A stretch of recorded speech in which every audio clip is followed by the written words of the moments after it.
contato agora com o deputado federal Henrique Fontana, Partido dos Trabalhadores, para comentar a saída de Eduardo Cunha, a renúncia de Eduardo Cunha e os próximos passos do que deve acontecer na Câmara dos Deputados. Deputado Henrique Fontana, bom dia. Bom dia, Felipe. Bom dia a todos os ouvintes da Rádio Guaíba. É sempre uma honra e uma alegria conversar com vocês. E agora, Eduardo Cunha renunciou à presidência. Se conclui o processo na CCJ e leva isso para plenário, ou o senhor imagina que ele consegue com essa manobra voltar, né, retroceder e ganhar mais tempo ainda dentro da Câmara, deputado? Olha, Felipe, a renúncia dele é um gesto, obviamente, calculado, medido na direção da defesa dos seus próprios interesses, né? E mais do que isso, é um gesto combinado, negociado e apoiado por Michel Temer, né? O presidente interino, temporário e legítimo que hoje governa o nosso país, infelizmente. Então, o que eu intuo agora? Eles fizeram um acordo, né, de que o sucessor de Eduardo Cunha será uma espécie de preposto de Eduardo Cunha. Nós vamos ter que enfrentar esse cenário, tanto que tu vejas que eles querem marcar a eleição, alguns queriam marcar já para segunda-feira, né? Outros querem marcar para terça, e alguns, como eu, entendem que, primeiro, nós devemos votar a cassação de Eduardo Cunha na CCJ e no plenário da Câmara, para exatamente afastar ao máximo o poder de Eduardo Cunha, ou pelo menos assistir a esta votação no plenário da Câmara, para verificar se ele vai ser cassado, e eu tenho a esperança, obviamente, de que seja, porque num voto aberto, muitos dos seus amigos, apoiadores ou aqueles que estão chantageados por ele, porque são do seu esquema de poder e partilharam de parte do resultado de todas as corrupções, né, com as quais ele está envolvido, que esta votação seja feita antes de escolhermos o novo presidente da Câmara. Então esse é o embate que vai se dar nos próximos dias na política brasileira. Se fosse dessa forma, não teria como fazer antes do dia 18 o início do recesso, né? Nós podemos, que é a nossa tese, né? Quer dizer, como estava marcado por Osmar Serralho, tu veja que o PMDB todo trabalha unido na proteção a Eduardo Cunha, né? Porque o presidente da CCJ, que é o Osmar Serralho do PMDB, havia marcado para segunda-feira a votação na CCJ. E com a votação feita na CCJ, na quarta-feira nós podemos votar no plenário a cassação de Eduardo Cunha. Se a CCJ, como quero eu e imagino que a maior parte, a larga maior parte dos brasileiros confirmar, né, porque é absurda a tese que ele está defendendo na CCJ. Imagina, logo ele que marcou a votação do golpe para um domingo, né? A tese que ele defende na CCJ, Felipe, é que a votação da cassação dele no Conselho de Ética não podia ter sido por chamada nominal. Esta é a tese com a qual ele tenta se defender na CCJ.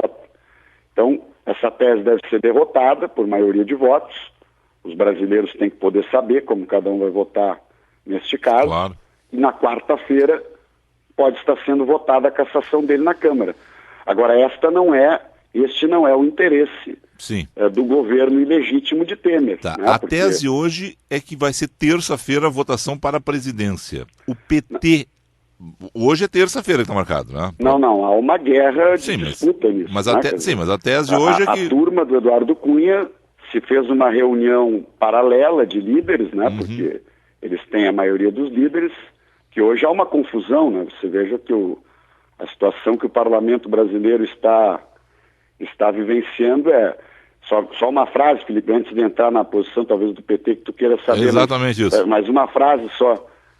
Primeiro eu preciso dizer isso, né? Primeiramente, o PMDB ofereceu ao Brasil o presidente provavelmente mais corrupto da história da Câmara Federal, que ocupou o cargo de presidente da Câmara, e que entrará na galeria dos ex-presidentes como um dos piores, se não o pior presidente que o parlamento já teve. E isto gerou toda esta confusão política, né, que o Brasil está vivendo. Então ontem, por exemplo, o presidente interino, Valdir Maranhão, marcou para quinta-feira, exatamente para dar tempo de votar a cassação de Eduardo Cunha antes de votar o novo presidente da Câmara, que, aliás, eu acho que atende o interesse público do Brasil, porque quanto mais descontaminar de Eduardo Cunha, né, a escolha do novo presidente, porque se ele for um preposto do Eduardo Cunha, o novo presidente, obviamente, pouco o Brasil vai ganhar do ponto de vista, inclusive, das pautas que defendem. Né? Bom, sendo terça, sendo quinta, né, de qualquer forma será um mandato tampão. Sim. O PT apresenta, alguém da bancada do PT sai candidato? Não, eu estou defendendo, pode sair, mas eu estou defendendo uma candidatura de alguém de outro partido que tenha votado contra o golpe. Já tem nome? Feito a defesa da democracia nesta disputa, né? Em que, infelizmente, nós estamos vivendo os resultados de um golpe parlamentar. Então, a minha visão é esta: o PT deve apoiar um candidato que tenha feito oposição firme a Eduardo Cunha e que tenha defendido a democracia votando contra o golpe. Já tem nome? Ainda não. Nós estamos defendendo que pode ser alguém do PDT, por exemplo, pode ser alguém da Rede. Ontem eu conversava com o deputado Molon. Pode vir a ser alguém do PT, mas não é a minha preferência. Eu acho que é melhor nós abrirmos para um nome, por exemplo, do PDT. Poderia ser uma alternativa interessante, que é um partido que teve uma posição firme em defesa da democracia. Para fechar, eu tenho outros deputados para entrevistar. Só me diga o seguinte: da oposição, o senhor imagina, da oposição a vocês, no caso, né? Da situação da turma de Eduardo Cunha ou outros, quem são os candidatos mais fortes nesse momento? Quem é que o senhor imagina, olha, para fazer esse mandato tampão, quem é que está mais cacifado? Não dá para... É difícil fazer este cálculo, Felipe, porque há uma briga muito grande, né, de disputa de poder entre todos aqueles que fizeram a aliança golpista, vamos chamar assim, né? Tem gente do PSDB que quer presidir a casa, tem gente do Democratas que quer presidir a casa, tem uns 3, 4 candidatos ali do Centrão, que é o Jacobo, né? O Rosso e o Beto Mansur. E Fausto Pinato já inclusive colocou também o nome dele. Né? Então, isso mostra bem o grau de falência, né, do sistema político brasileiro. Eu aproveito a grande audiência do teu programa para voltar a insistir que, do meu ponto de vista, só quando o povo brasileiro puder votar para dizer se quer ou não eleger uma constituinte exclusiva para fazer uma profunda reforma política no sistema político brasileiro, e eu tenho convicção de que o povo brasileiro quer esta constituinte exclusiva, Sim.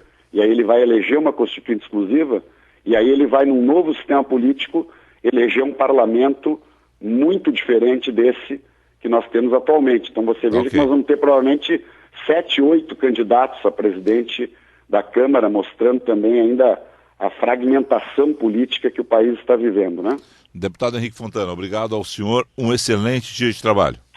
Para ti também, Felipe, para todos os ouvintes da Rádio Guaíba, um grande abraço.